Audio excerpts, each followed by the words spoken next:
দেখেন গাইস, ঝড়ের কবল থেকে রক্ষাও পায়নি পাকা বাড়ি। আসসালামু আলাইকুম, কেমন আছেন সবাই? আশা করছি সবাই ভালো আছেন। গাইস, আমাদের পাশের গ্রামে পরশু রাতের হয়ে যাওয়া ঝড়ো হাওয়াতে একদম সবকিছু এলোমেলো হয়ে গেছে। একদম পাকা বাড়ি বাতাসের সঙ্গে উড়ে নিয়ে গেছে, তার সঙ্গে অনেক মানুষের অনেক কিছু হয়েছে। প্রায় অনেকজনই হসপিটাল ভর্তি হয়ে আছে। হ্যাঁ, আর এই গ্রামটির নাম হলো সর্দনকুটি গ্রাম। দেখেন একদম কি অবস্থা, সবাই একবার করুণ অবস্থা। আর ঈদের আগে এইরকম একটা ঝড়ো হওয়া এসে এমন ক্ষতি হয়ে গেল আসলে। কেউ কল্পনাও হ্যাঁ, করতে কল্পনাও পারেনি। করে পারেনি। দেখেন কি অবস্থা হয়ে আছে সর্দনকুটি গ্রাম। সব গাছ একদম লন্ডভন্ড করে দিয়ে গেছে ঝড়ো হওয়াতে। বিশেষ করে শুধু এই একটা পাশ নয়, এই এলাকায় এই যতগুলো এলাকায় বাড়ি ছিল হ্যাঁ, সব কিছু এলোমেলো করে দিয়ে গেছে, পাকা বাড়ি পর্যন্ত। আরো দেখায় আপনাদেরকে, ওই পাশে দেখেন কি অবস্থা। আসলে এরকম একটা অবস্থা হবে, তাও আবার ঈদের আনন্দকে এইভাবে মাটি করে দেবে, কেউ ভাবতেও পারেনি। তিন তো গাছ লাগানো যায় বসে আছে। 2 দিন আগেও এটা ছিল একটা বাড়ি, আর আজকে সেই বাড়ির কোনো চিহ্নও নাই, কারণ একটা ঝড়ে সবকিছু এলোমেলো হয়ে গেছে। আর এই ঝড়ে অনেক ক্ষয়ক্ষতি হয়েছে, তার সঙ্গে যে কারেন্টের খাম্বাগুলো ছিল সেগুলো শেষ। আর এটা হচ্ছে এই পাশের রুমের দেওয়াল এভাবে ধসে পড়ে গেছে। তো এখানে অনেক মানুষ আসছে এই পরিস্থিতি দেখার জন্য। কালকে না গত পরশু। হ্যালো, গত বছর এই অবস্থা। আসসালামু হোক, এখন কি আলাইকুম। করবেন? আলহামদুলিল্লাহ, আপনাদের অবস্থা দেখে তো আমরা দুঃখে কি আর বলবো। আল্লাহ যে এরকম করবে এটার আগে কেউ জানতো না। আর শুনলাম যে এখান থেকে কার ঘরে জানি বাক্স উড়াই নিয়ে গেছিল, এই বাক্স নাকি না, ওটা আমার বড় ভাইয়ের। এটা না, এটা চালি লেগে গেছে।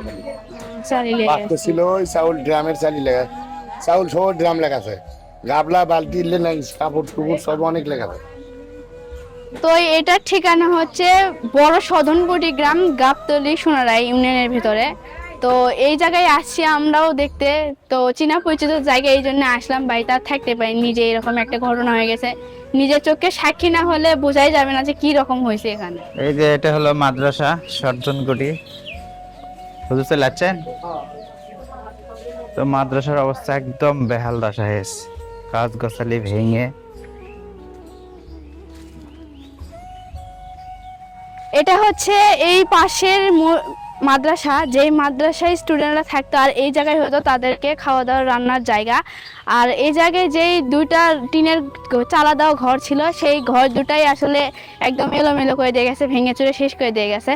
তো খালি একই পরিবার না, পরিবারের সঙ্গে পাশে যত বাড়ি ছিল, মাদ্রাসা ছিল, সব কিছু একদম এইরকম অবস্থা হয়ে গেছে, বেহাল দশা। একটা গাছও ঠিক নাই, সবগুলো গাছ একদম। আর এটাই ছিল সেই মাদ্রাসা যেটার ভিতরের পরিস্থিতি আপনাদেরকে দেখালাম আমি। তো আপনারা দেখতেই পাচ্ছেন কারেন্টের তারগুলো কিভাবে গাছপালার সঙ্গে জড়িয়ে এভাবে পড়ে আছে। এই জন্য আমাদের গ্রামে গত 2-1 দিন কারেন্ট ছিল না। তো আমাদের পাশে কারেন্ট আছে, এখন এই পাশেরটা বন্ধ আছে, এই পাশে কাজ চলতেছে। তো এক কথায় বলা চলে, সাজানো ঘর এক রাতে হয়ে গেছে, এক রাতে এলোমেলো হয়ে গেছে তাদের সাজানো ঘর।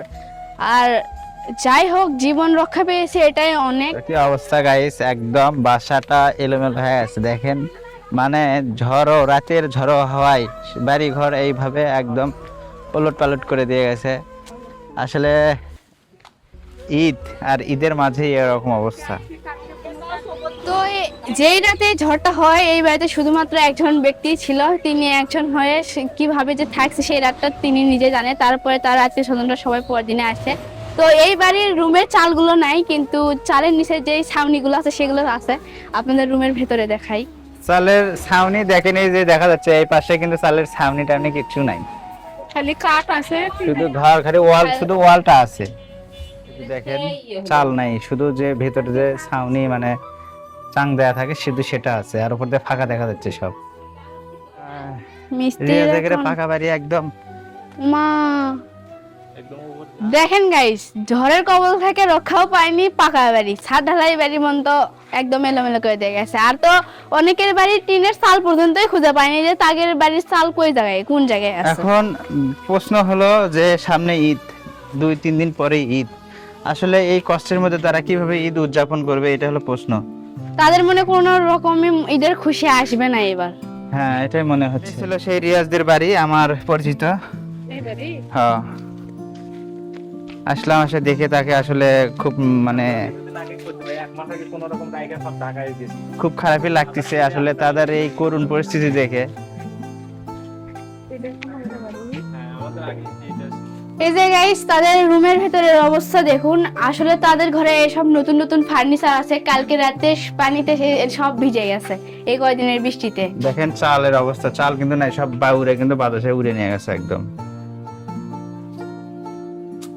ইংরেজি জীবনে দেখিনি, জীবনের প্রথম, আসলে আমিও এত বড় হয়েছি এরকম ঝড়ো হাওয়া দেখিনি কখনো, এরকম ক্ষয়ক্ষতি। এইরকম অবস্থা দেখে জানো বৃদ্ধ লোকেরা পর্যন্ত করছে যে জন্মের বয়সে এইবারের প্রথমে এরকম ঝড় দেখলাম। আসলে অনেক ক্ষয়ক্ষতি হয়েছে।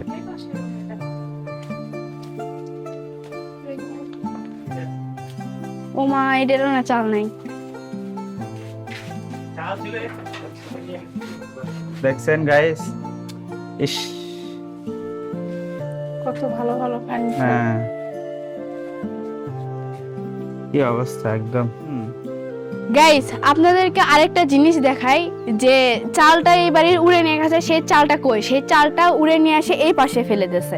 এই পাশে এই বাড়ির চালটা এইভাবে পড়ে আছে, দেখেন চাল এই যেটাকে বল চাটাই এলে সবকিছু এই পাশে। তো গাইস আমরা আর একটা বাড়ির ভিতর ঢুকলাম, দেখেন এই বাড়ির অবস্থা একই। এই বাড়ির যে অবস্থা আছে, কিন্তু মনে হয় এখন পর্যন্ত বাড়ির মালিকই জানে না, কারণ বাড়িতে কেউ নাই, সব ঘরেতে তাই তো মনে তালাবদ্ধ। হচ্ছে এই বাড়িতে আর এক খোদা, দেখছো এমন চালটার কিছু নাই। তো কার ঘরের চাল কোন জায়গায় যে আছে কেউ জানে না। তেমনই দেখেন এই বাড়ির চালটা ঠিক কারেন্টের তারের সঙ্গে ঝুলতেছে, আর এখন পর্যন্ত কেউ কেউ তো তার বাড়ির চালের খোঁজই পায়নি যে কোন জায়গায় যায় পড়ছে। আর পানির ট্যাঙ্কিটা দেখেন ওই জায়গায় থেকে এই জায়গায় পড়ে আছে। তো এখন সবাই ব্যস্ত যে যেভাবে হোক তাদের বাড়িটা যেন কোনো মতো ঠিক করে তারা থাকতে পারে, রাতটা কাটাতে পারে। এই ভিডিওর মাধ্যমে সংশ্লিষ্ট কর্তৃপক্ষের দৃষ্টি আকর্ষণ করছি, যেন তারা এই দুর্গতদের পাশে এসে দাঁড়ান এবং সাহায্যের হাত বাড়িয়ে দেন এবং সরকারের পক্ষ থেকে ত্রাণের ব্যবস্থা করে দেন। তবে আমাদের এমপি মহোদয় এই অবস্থা দেখে গেছেন এবং তিনি অবগত আছেন। তো এই সাইডে আরেকটা বাসায় আসলাম, দেখি এই জায়গায় একদম চাল উড়ে নিয়ে গেছে, এখন ঠিক করতেছে এই সব কিছু। হ্যাঁ, এখানে বেশি ক্ষতি হয়েছে। আরো মানে হয়েছে কি, তোমার এই পাশে গাছ ছিল বুঝছো, সব গাছগুলো আসে এই চালের উপর পড়ছে। ও, এটা তো আরো যেটা জানতে পারলাম। অন্যরকমই। সাইড থেকে গাছ পড়ে পুরো মানে লিল্টন থেকে শুরু করে মানে লিল্টনের উপরে চাল থেকে শুরু করে লিল্টন পর্যন্ত পুরো ধসে ঘরের মধ্যে পড়ছে একবারে, যা জিনিস সব দেখবে একবারে মাথার উপরে পড়ে গেছে, মাথা পড়ে মাথার উপরে ইটে পড়ে মাথা ফাটে গেছে। তাহলে তো খুব ঘরের ভিতরে মানুষ ছিল? শুয়েছিল। তো আমার ওয়াইফ ছিল ও। শুয়ে খাটের উপরে, পরে ওর উপরে গায়ের উপরে পড়ছে। ও, আপনার ওয়াইফ যার এই অবস্থা হয়েছে। আচ্ছা গাইস, পরশু রাতে ঘটে যাওয়া ঝড় হাওয়াতে এলোমেলো হয়ে যাওয়া একটি গ্রামে আমরা পুরো পরিবার মিলে আসছি নিজ চোখে সাক্ষী হওয়ার জন্য। তো আমার পিছনে দেখতেই পাচ্ছেন টিনের স্তূপ রাখা হয়েছে, আর এর পাশে দেখতেই পাচ্ছেন এই যে যেই কাঠের ফ্রেমটা থাকে সেইগুলো এভাবে অবস্থায় পড়ে আছে। তো এই সাইড না প্রায় গ্রামের অনেক ঘর বাড়ি এই অবস্থা হয়ে গেছে, এই চাইতেও দুর্দশা, আপনাদেরকে সেটাই দেখাবো আজকে আমি। আর এই বাড়ির ভেতরে দেখেন এই পাশে গোয়াল ঘরটার কি অবস্থা, টিন টিন দেওয়াল একদম সবকিছু ওই পাশে হেলে নিয়ে গেছে বাতাসের ঝড় ঝাপটাতে। এই ঝাপটাতে এত জোরে হয়েছে যে একদম পাকা দেওয়াল পর্যন্ত সবকিছু উড়ে নিয়ে গেছে।